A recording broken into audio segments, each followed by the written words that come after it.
What does it mean to be a man in the 21st century? Is it about being strong, stoic, successful, or is it something deeper, something ancient, almost forgotten? Today, masculinity is questioned, criticized, even demonized. But what if we've misunderstood it? What if the world doesn't need less masculinity, but more of it? Real masculinity. Grounded, powerful, purposeful. This isn't just a video. It's a journey into what it means to be a man. We'll dive deep into history, biology, psychology, culture, and ask the hard questions. Who are we? Where have we gone wrong? And how do we reclaim what was lost? This is Understanding Masculinity, Power, Purpose, and the Modern Man. Take a deep breath. Let's begin. 1. The origins of masculinity. Thousands of years ago, before the internet, before electricity, before cities manhunted, fought, built, and protected. He wasn't soft. He wasn't confused. He had a role. He had a tribe. He had meaning. Our story begins in the most primal layer of existence, biology. Testosterone is just one molecule, but it changes everything. In the womb, this hormone begins shaping the male brain, wiring it for risk, aggression, competition, and purpose. The early man had no manual for masculinity. He had only instinct. Survive, provide, protect, reproduce. Just like in nature, strength meant survival. The man who couldn't protect was eaten or cast out. The man who couldn't lead followed. And the one who lacked purpose, he didn't last long. But masculinity isn't just physical. Even in ancient tribes, boys didn't become men by growing older.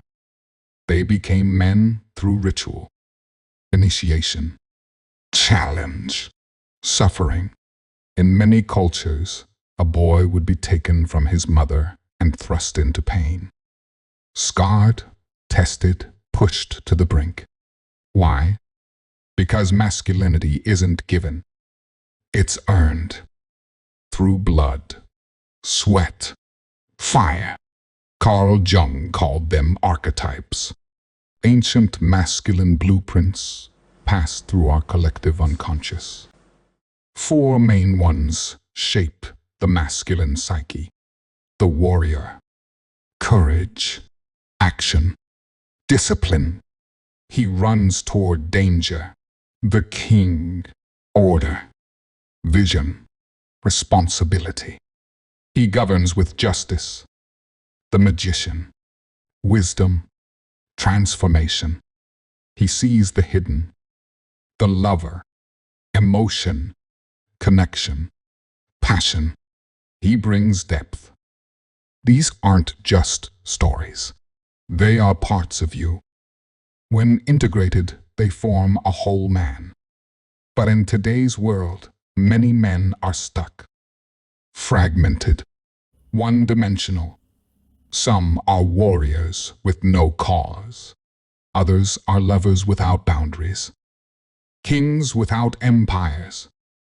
Magicians lost in theory, afraid to act. So, how did we get here? That's what we'll explore next. 2. Historical masculinity. To understand modern masculinity, we must look back not just to the primal, but to the civilized. Because masculinity didn't stay in the jungle. It entered empires, kingdoms, cities.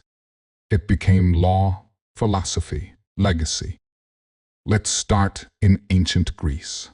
This was the birthplace of democracy, logic, and the Olympic Games. To be a man here meant balance, strength of body, mind, and soul. Socrates asked questions. Plato sought truth. Aristotle taught virtue. But they didn't sit in classrooms all day. They trained, they fought, they lived by arete, the pursuit of excellence. And then there were the Spartans. At age 7, boys were taken from their mothers. They were beaten, starved, tested in combat. Why? Because for Spartans, pain built strength, and fear was weakness. By 18, they were warriors. By 30, they were men. Their entire lives revolved around one purpose: service to the tribe. Masculinity here wasn't selfish. It was sacrificial. You didn't just live for yourself. You lived and died for something greater. Across the Mediterranean, in Rome, masculinity took another form: duty and discipline. The Roman man was guided by the principle of virtuous courage, honor, temperance, and justice.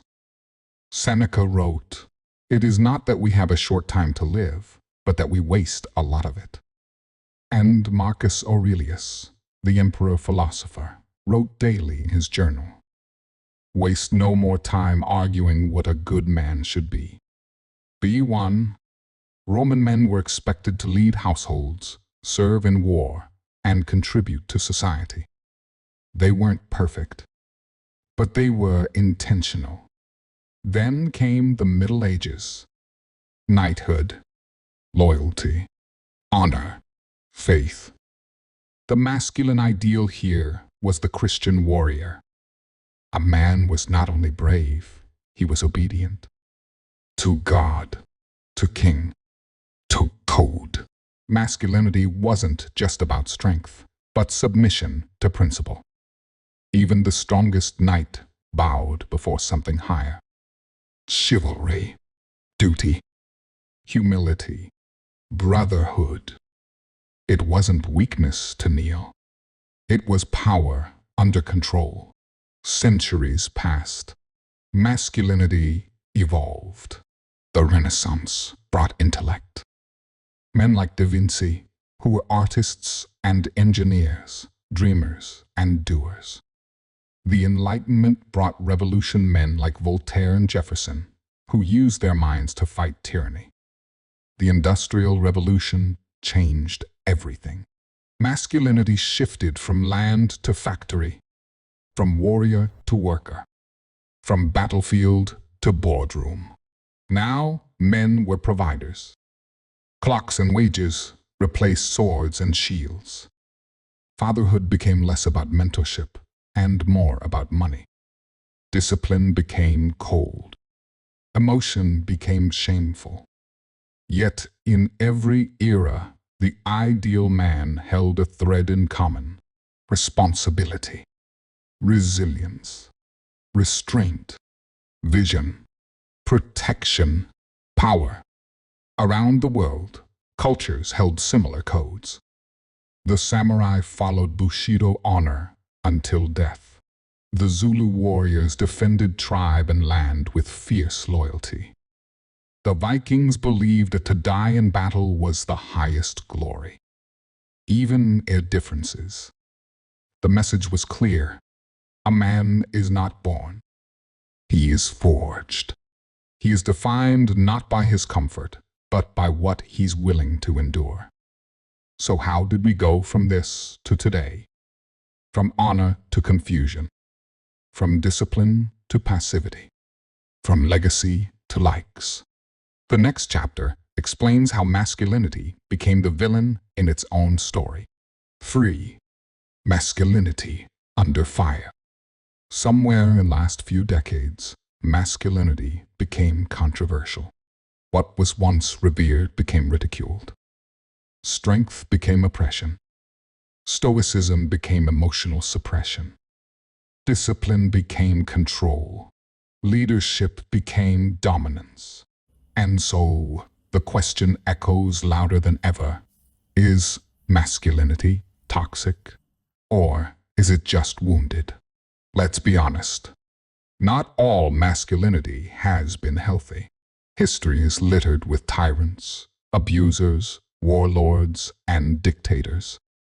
Men who used strength without conscience, power without purpose. But the answer isn't to demonize masculinity. It's to purify it, to redeem it. As feminism rose, and rightly, so many men didn't know what to do. Do we lead or step back? Do we speak or stay silent? Do we assert or apologize? And in that uncertainty, many men just disappeared. Not physically, but emotionally, spiritually, energetically. Today, boys are falling behind in education. Young men are less ambitious, less motivated, less present. Testosterone levels are at an all-time low. Depression and suicide are rising. And the phrase, "I don't know what it means to be a man," is spoken more often than ever. Psychologist says, we've created a generation of men who are afraid of their own power. They don't know how to be strong and good, so they become neither. This is what happens when we throw out the masculine frame instead of fixing it. When we tell boys their nature is a problem. When we shame strength, mock discipline, ignore responsibility. And yet, we still expect men to protect, to provide, to stand up in crisis, to sacrifice, to lead. We just don't teach them how to anymore. It's hypocrisy, and it's dangerous, because a man with no guidance will find meaning in all the wrong places. In gangs, in extremist groups, in shallow influencers, or worse, he'll find nothing. And nothing is worse than a man with no purpose. We've replaced fatherhood with absenteeism, brotherhood with online comments, initiation with video games, legacy with likes. But here's the truth nobody's saying. Men are not the problem. Broken men are. And broken men aren't born. They are created. By fatherlessness, by silence, by shame, by a culture that mocks their strength and then wonders why they're weak. The term toxic masculinity doesn't describe real masculinity. It describes immature masculinity. Unfathered, unguided, uninitiated. Healthy masculinity protects women. Healthy masculinity honors children. Healthy masculinity builds civilizations. It doesn't destroy them. The problem isn't that men are too masculine. The problem is they're not masculine enough, not in the right way. Not grounded, not trained, not transformed. We told boys to man up, but we never told them what a man is. We told them not to cry, but never taught them how to feel without falling apart. We told them to lead, but never showed them how to lead with integrity. And so now we have a crisis, not just of masculinity, but of meaning. But all is not lost. There's a path forward. In the next chapter, we enter the inner world of a man, his mind, his fears, his wiring, and how masculinity begins with mastering yourself. 4. The Psychology of Masculinity. The world talks about masculinity like it's just muscles and money. But the real war is inside. It's the voice that says you're not enough. The fear of being seen as weak. The pressure to succeed but never break. To lead but never ask for help. To feel but never show it. This is the psychology of masculinity. Let's start with the work of Carl Jung, the Swiss psychologist who said, "A man's task is to become conscious of the shadow." What is the shadow? It's the part of you you've been told to hide. The anger, the lust, the ambition, the pain, the part of you that society said was too much. But repressing it doesn't make it go away. It makes it grow. In silence, in shame, in the dark. And one day it explodes. The boy who's never taught to channel his aggression becomes a man who abuses or disappears. The man who's told not to cry becomes a volcano of rage. The man who's told to just work harder dies inside from never being enough. But when you face your shadow, when you integrate it, you become powerful. Not dangerous, not dominant, but complete. This is what real masculinity is: integration, wholeness, self-mastery. It's not about pretending to be invincible. It's about being grounded even in your flaws. So how does a boy become a man? In every traditional culture, there was a moment, a ritual, a rite of passage. You had to leave childhood behind, face fear, endure pain, prove your strength. You had to die as a boy and be reborn as a man. But today, we don't have that. No initiation, no clear moment. Just vague slogans like grow up or act like a man. So boys drift, stuck in limbo, stuck in comfort, stuck in addiction, video games, porn, weed, escape. The modern world doesn't challenge men anymore. It sedates them, and a man who is never challenged never awakens. Masculinity is forged in fire, not comfort, not coddling, not applause. It's born in discipline, in discomfort, in doing hard things over and over again. And that starts with the mind. You train your body. But do you train your thoughts? Do you command your emotions, or do they command you? A mature man doesn't ignore emotion. He masters it. He feels anger, but doesn't explode. He feels fear, but still moves forward. He feels pain, but turns it into purpose. And here's the secret every boy must learn. You are not your feelings. You are your decisions. Feelings are signals, but they are not steering wheels. A real man doesn't wait for motivation. He moves with discipline. He doesn't wait to feel ready. He trains himself to act anyway. This is why challenge is sacred. Because a man without challenge becomes soft, emotionally, physically, spiritually. And challenge is not the enemy.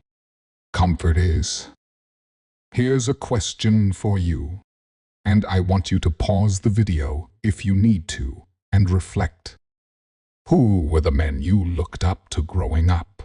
What made them masculine in your eyes? Was it their strength, their silence, their success? Or was it something deeper? Their steadiness under pressure? Their sacrifices? Their ability to stay grounded when everything was falling apart? That's masculinity. Not performance, not pretending, but being a mountain in a storm. You don't need to become someone else. You need to remember who you already are underneath all the fear and noise. You are not weak. You are not broken. You are simply unfinished. And that's where the work begins. In the next chapter, we look at how masculinity has been hijacked by distractions, and what happens when a man trades his purpose for comfort. 5. Masculinity in Crisis. We are living through a crisis, not of war, not of politics, not even of economics, but a crisis of purpose, a crisis of men. Never before have men been so comfortable and so lost. We've got more technology, more entertainment, more freedom than any generation before us. And yet men are checking out of life, emotionally, spiritually, even physically. You see it in the statistics. Men account for nearly 80% of suicides. 1 in 3 men say they have no close friends. Over 50% of young men report feeling directionless and unmotivated. Male participation in education, marriage, and the workforce is all declining. We traded challenge for ease, purpose for pleasure, brotherhood for isolation, wisdom for distraction. In the name of comfort, men have numbed themselves. Porn instead of intimacy, weed instead of clarity, games instead of growth, endless scrolling instead of real pursuit. But here's the thing no one tells you. A comfortable man is a dying man. Because masculinity needs friction. Purpose needs pain. Growth requires resistance. Comfort is the enemy of kingship. It weakens your edge, dulls your instinct, softens your spirit. The modern man has everything except what he needs most. A reason to rise, a fight to win, a life to build. We've removed the fire and wondered why we're cold. Removed the father and wondered why sons are lost. Removed risk and wondered why men no longer rise. Masculinity is not abominating others. It's about dominating your lower self. The part of you that wants to quit. The part of you that wants comfort over calling. The part of you that avoids the hard thing because it hurts. But that hurt is the doorway to freedom. You were never made to coast through life. You were built for mission, for conquest, for meaning. But no one's coming to hand it to you. You must rise. You must fight. You must earn it. The crisis we face is real, but so is the opportunity. Because in a world of weak men, a strong man becomes magnetic. In a world of confusion, a man with clarity becomes a leader. In a world of noise, a grounded man becomes a beacon. Your life doesn't get better with more dopamine. It gets better with more discipline. Your soul doesn't grow from ease. It grows from effort. So ask yourself, am I sedating my purpose with comfort? Am I living like a man or a boy with a beard? If I died tomorrow, would I be proud of how I lived today? If not good, that means you're awake. Because masculinity isn't about perfection. It's about pursuit. The pursuit of strength. The pursuit of wisdom. The pursuit of a life worth living. And it starts now. In the next chapter, we explore the habits, rituals, and disciplines that forge true masculine character and how you can begin rebuilding from the inside out. 6. Building the masculine frame. Masculinity isn't a vibe. It's not a hashtag. It's not about looks, money, or loud opinions. Masculinity is a frame. A frame is the structure that holds everything else. It's the invisible architecture of a man's life. Without it, your strength collapses under pressure. With it, you become unshakable. So what builds the masculine frame? Let's break it down. 1. Discipline over emotion. Feelings are real, but they're not reliable. The man who lives by emotion will be tossed like a leaf in the wind. One day, he's motivated. The next, he's in bed. One day, he's focused. The next, distracted. One day, he's loyal. The next, reckless. But the man who builds his life on discipline becomes unstoppable. Discipline is doing what must be done, whether you feel like it or not. It's the edge that separates boys from men. And every rep you take in discomfort adds another layer to your frame. 2. Purpose over pleasure. Your frame begins to decay the moment you live for pleasure, because pleasure makes you soft. Purpose makes you sharp. Ask yourself, what am I building?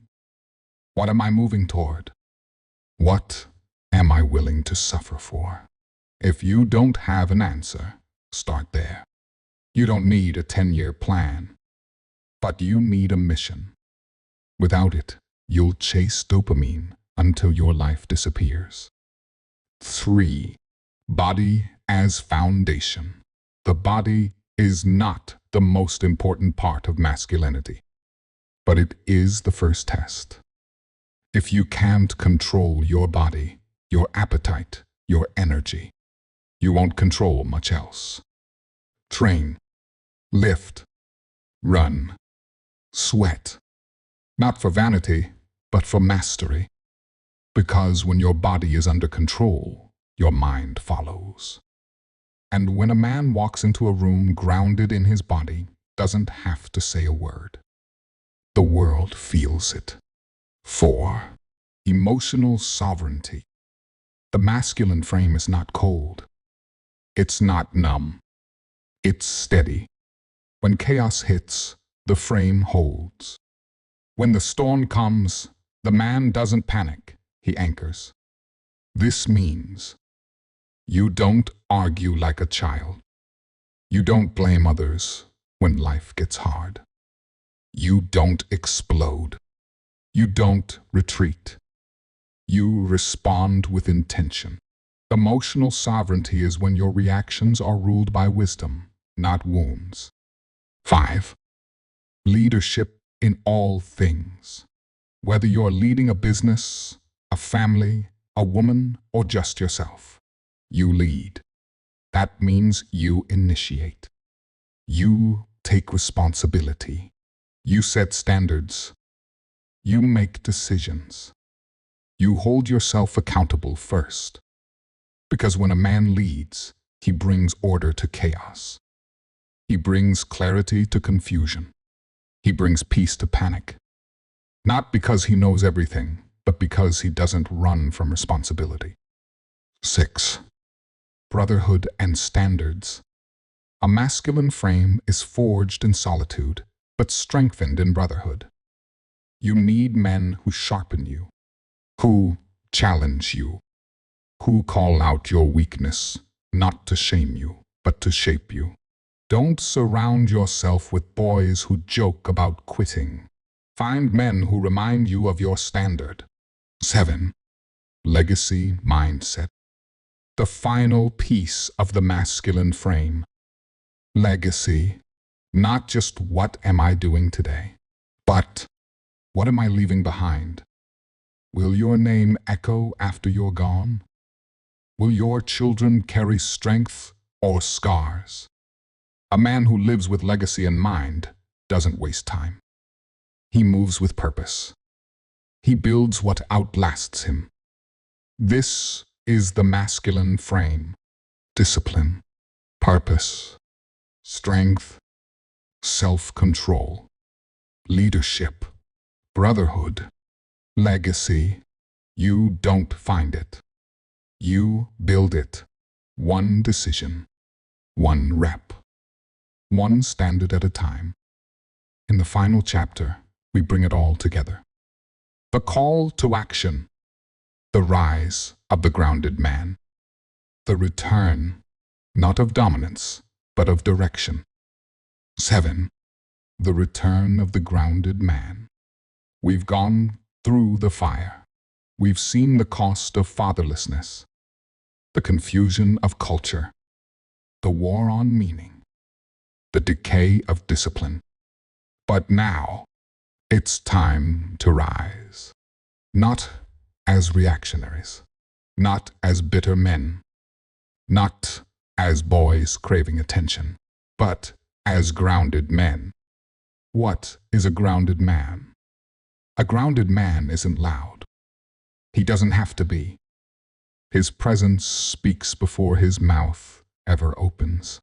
He knows who he is and who he's becoming. He doesn't chase approval. He lives by principle. He doesn't crumble under pressure. He holds the line. The grounded man lives from the inside out, not the outside in. The grounded man protects. He protects the weak. He protects the truth. He protects his values. He's not violent, but he's dangerous when it matters. He doesn't use his strength to intimidate. He uses it to uplift, to defend, to serve. The grounded man provides, not just with money, but with stability, with clarity, with vision. He builds systems. He creates peace. He offers structure in a world of chaos. The grounded man leads. He doesn't beg to lead. He becomes the kind of man others want to follow. He leads his family, not through dominance, but through presence. He leads himself, not by mood, but by mission. And when he falls, he owns it, learns from it, gets back up stronger. The grounded man loves, but not with weakness, with strength. He loves his woman, not by controlling her, but by holding space for her, by offering stability, not drama, by listening, not lecturing, by being a rock, not a rescue project. He loves his children by modeling what it means to be whole, not perfect, but whole. The grounded man builds. He builds his body, his bank account, his inner world, his household, his kingdom. Even in small steps, he's always building. Because he knows the truth. Masculinity is not a title. It's a responsibility. And the world doesn't need more talk. It needs more builders. The grounded man belongs to himself. He doesn't outsource his identity to social media, politicians, or trends. He doesn't live to be liked. He lives to be honorable. He walks with quiet confidence, with fire in his belly and stillness in his soul. And when the storm hits, he doesn't run. He doesn't rage. He doesn't hide. He stands. Masculinity is not dead. It's not outdated. It's not toxic. It is sacred. And it is time for it to return not as force, but as foundation. Not as aggression, but alignment. Not as ego, but as essence. The future will not be built by boys pretending to be men. It will be built by men who have done the inner work, who have faced the shadow, who have reclaimed the flame, who carry the weight with strength and still smile. The return of masculinity is the return of grounded men. And if you're still watching this, then maybe, just maybe, you are one of them. If this helped, hit like, subscribe, and drop a comment.